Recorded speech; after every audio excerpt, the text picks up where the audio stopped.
From the New York Times, I'm Rachel Abrams, and this is The Daily.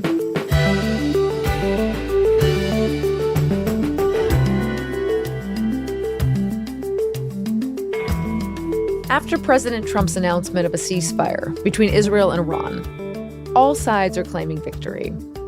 But perhaps no country has emerged as a bigger winner than Israel. Today, my colleague Patrick Kingsley explains how Prime Minister Benjamin Netanyahu helped to steer events to this moment, and what might come next if the ceasefire holds.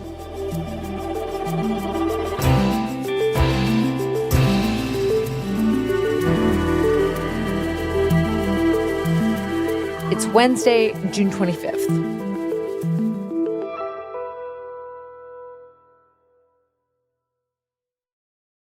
So, Patrick, early this morning, President Trump was furious that Iran and Israel had continued to attack each other in the hours before the ceasefire that Trump very proudly announced was supposed to take effect.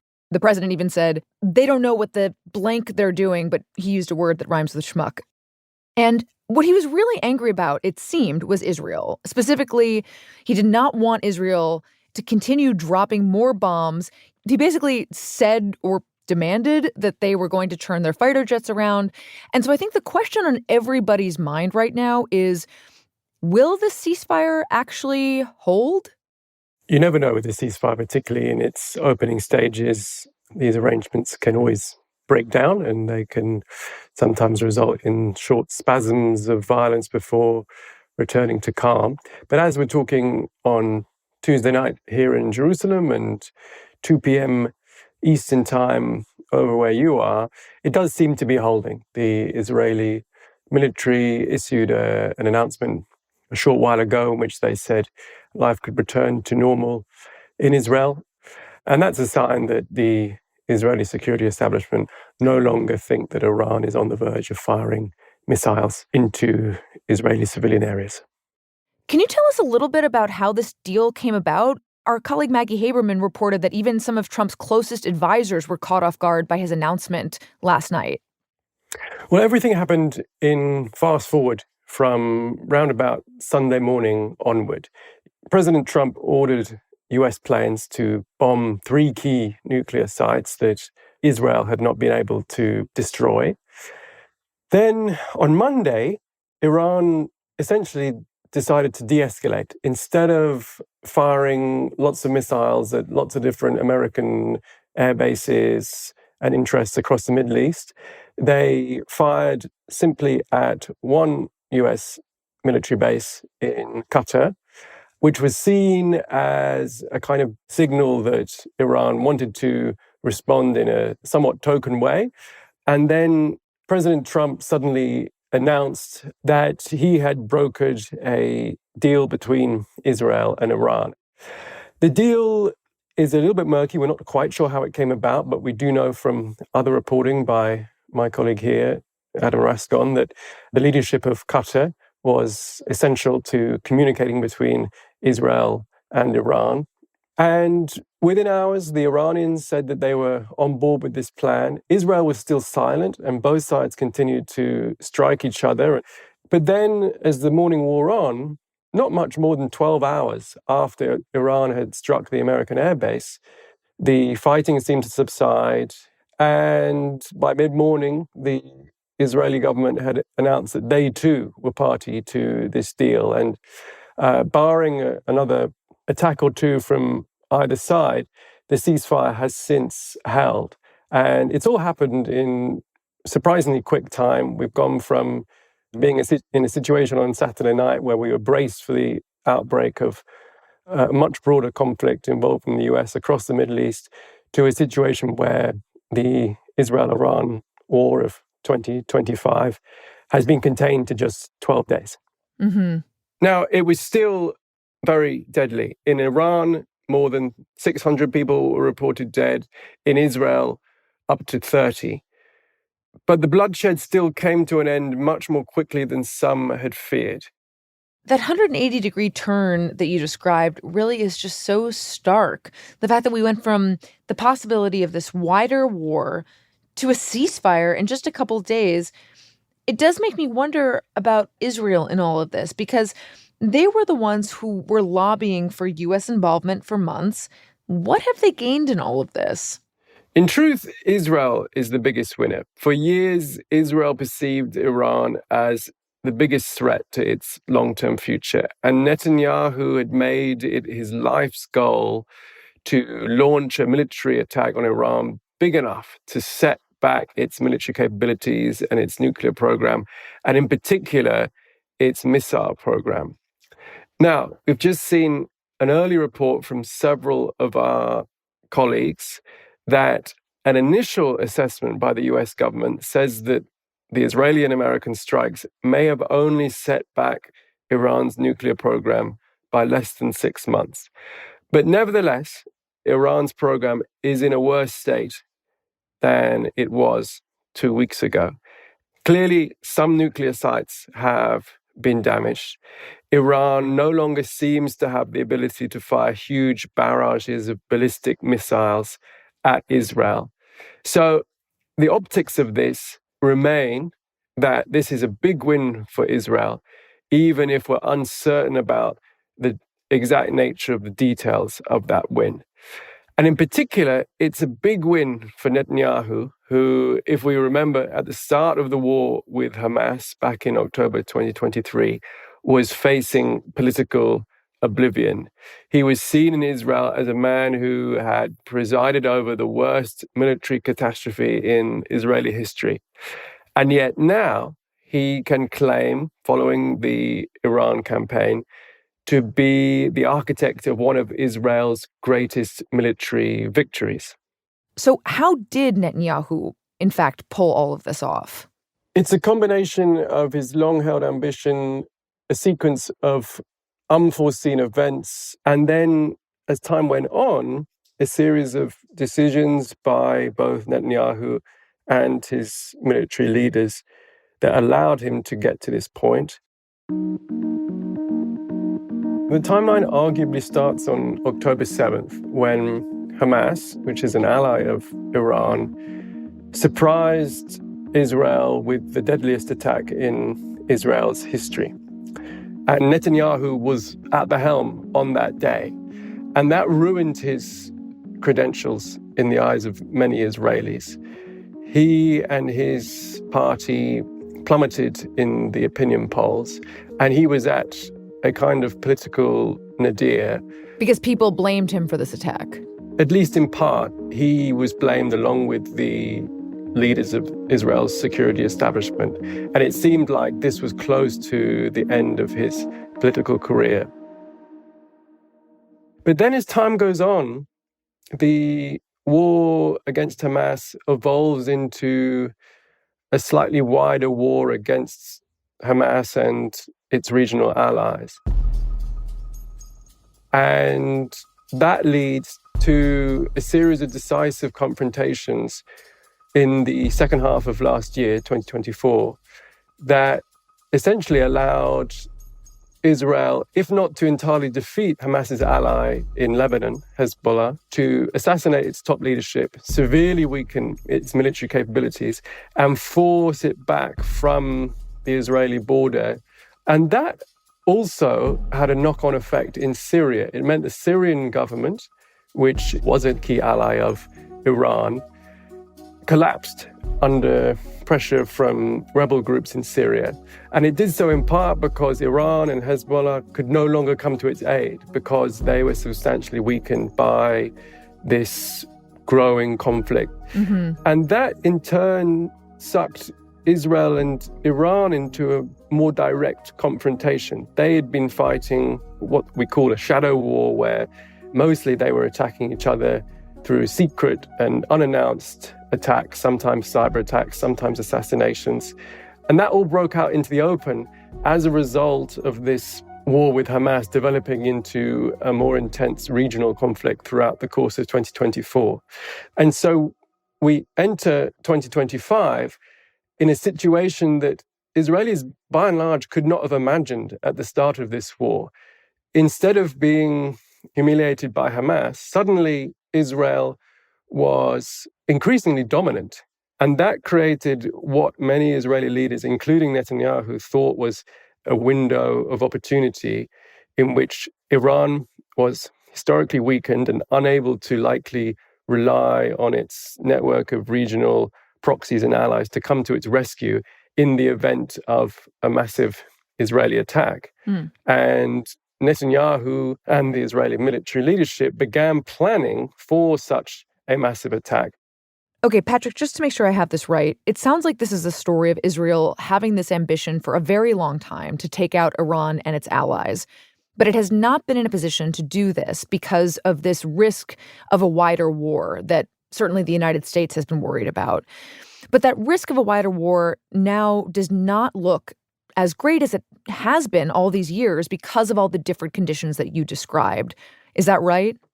Yes. And if we want to add an extra factor into what made all this come together, it was the effect of October 7th on the Israeli psyche.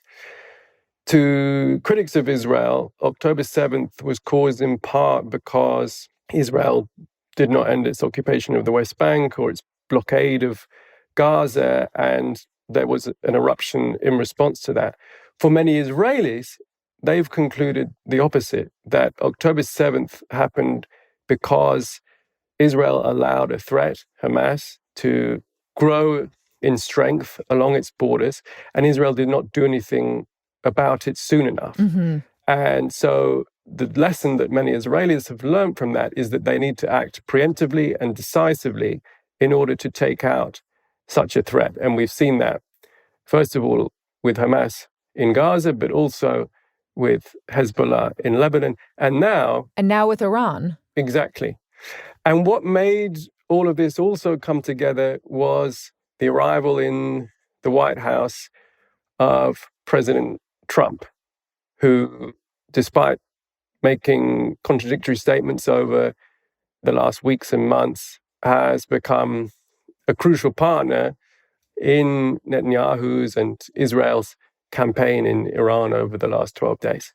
And to be clear, Trump's support in this war was never actually a given until literally the bombs were dropping. Their relationship has blown hot and cold, but he set about from very early on in Trump's presidency, even as Trump was signaling that he wanted to negotiate with Iran in order to get Iran to limit its nuclear ambitions.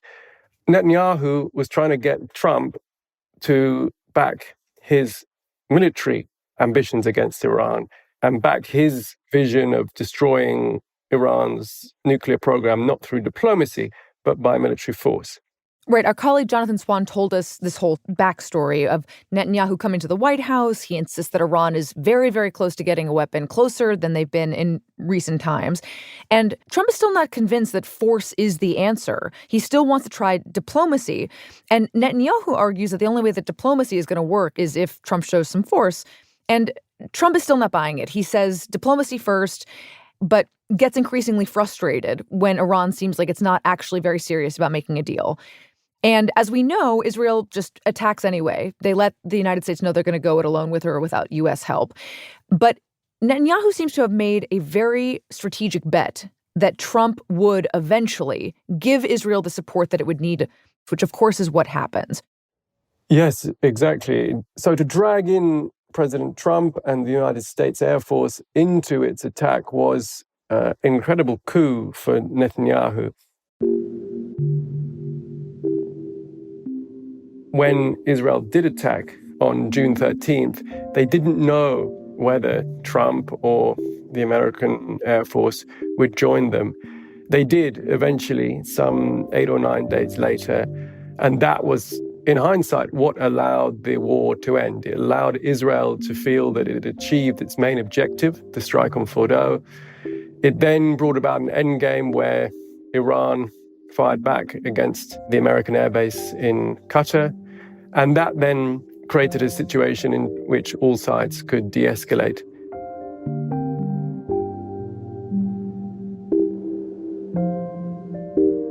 So this feels like a huge victory for Israel and a huge moment, even if we don't quite know the scale of that victory or what exactly will happen next.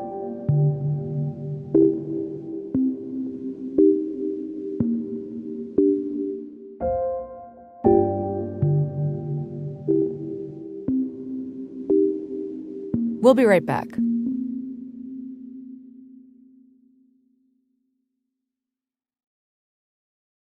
So, Patrick, I want to talk to you about what happens next here, because it seems like both President Trump and Benjamin Netanyahu are assuming that these attacks go a long way to set Iran's nuclear program back, which has been the stated ambition of Israel for a very long time.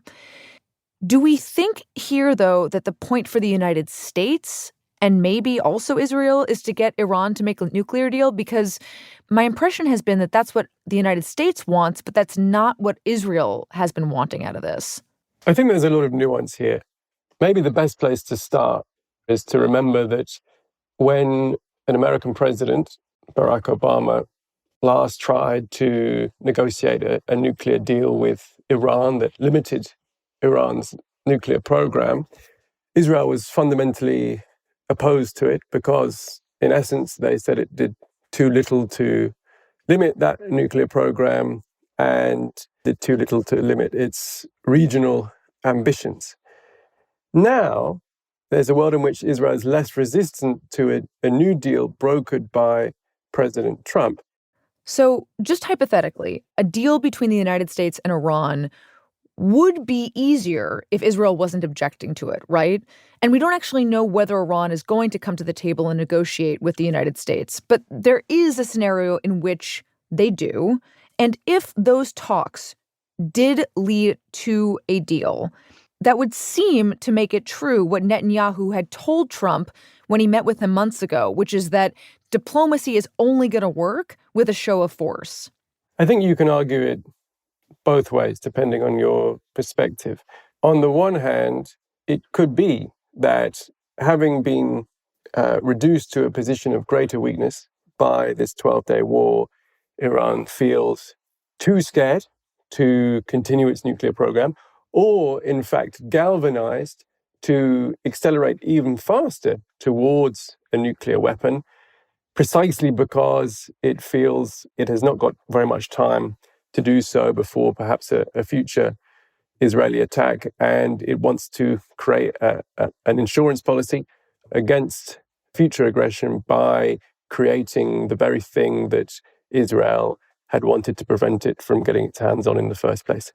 It sounds like what you're saying is that two possible scenarios are diametrically opposed to one another. We don't know what's going to happen, but it is possible that what has transpired over the past week and a half or so has brought the U.S. closer to a deal with Iran. And another scenario is that it is possible that what's happened has made it much, much harder to get a deal.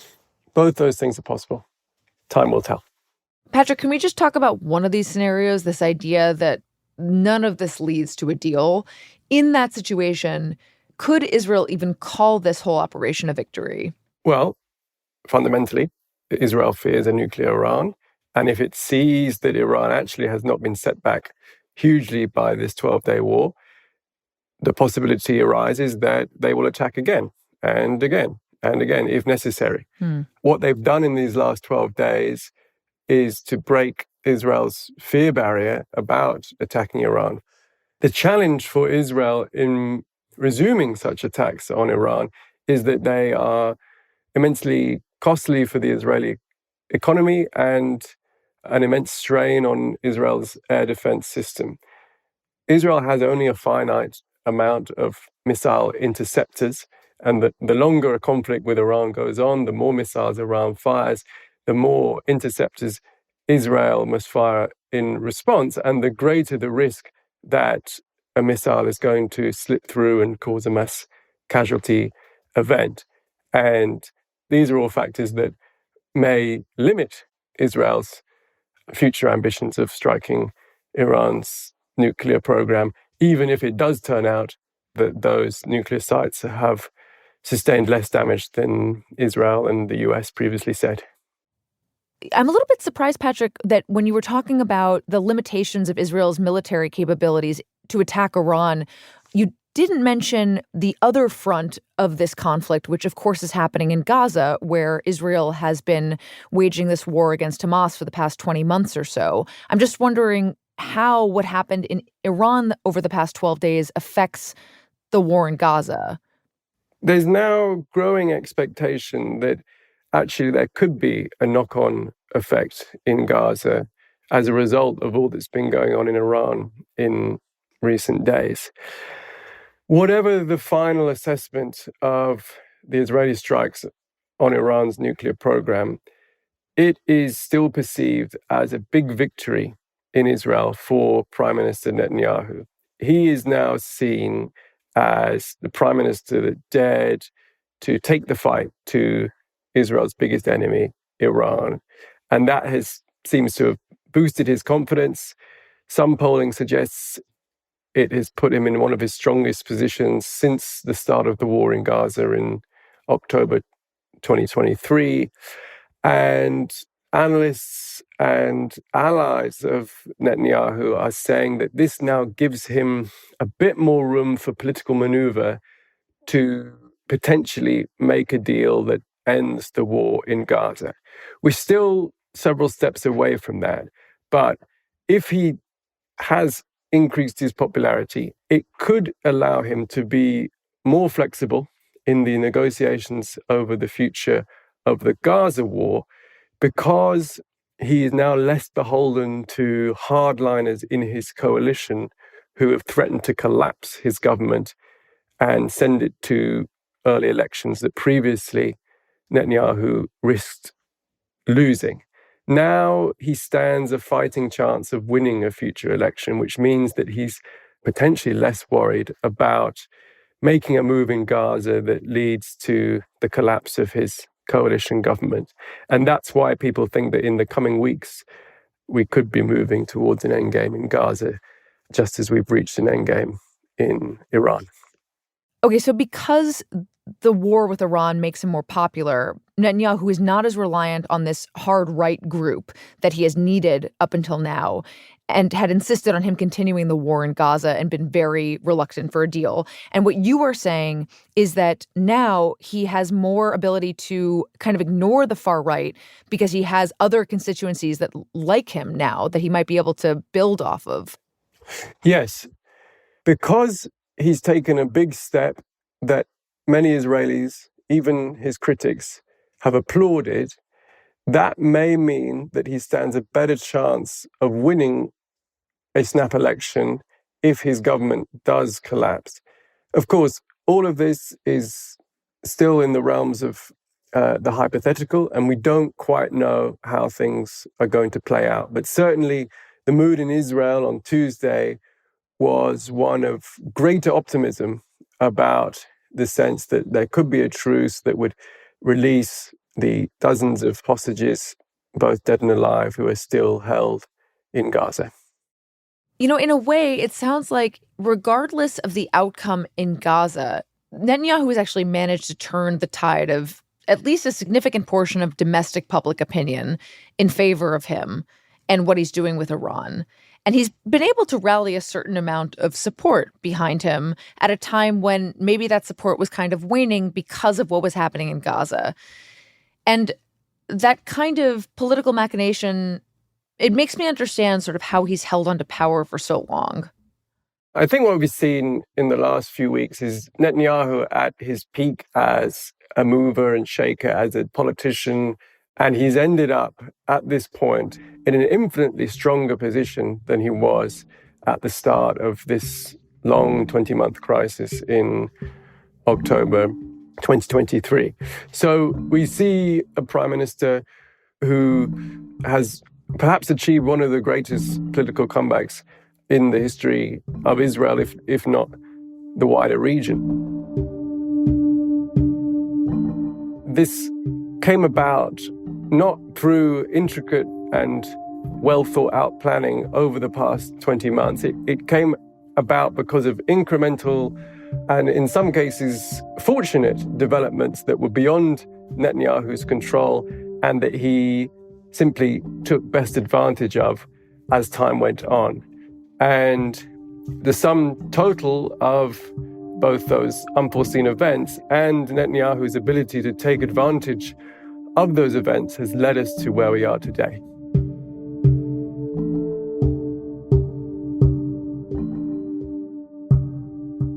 Patrick, thank you so much. Thank you.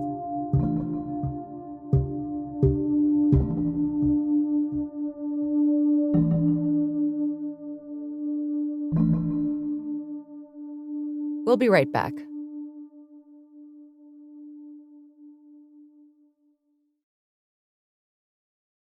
Here's what else you need to know today. In the closely watched Democratic primary for mayor of New York City, Zohran Mamdani, a 33-year-old Democratic socialist, has taken a major lead over former Governor Andrew Cuomo, who conceded that he had lost the race. Tonight was not our night.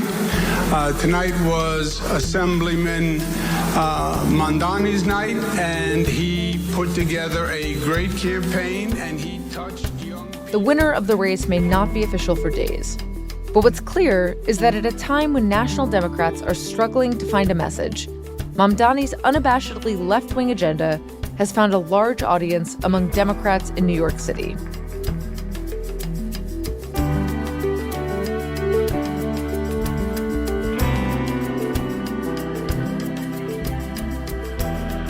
Today's episode was produced by Mary Wilson, Shannon Lynn, and Rob Zipko.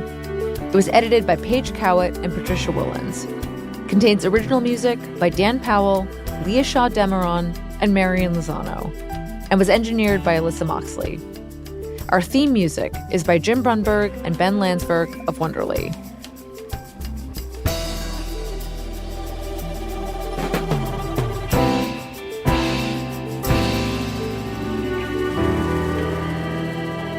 That's it for The Daily.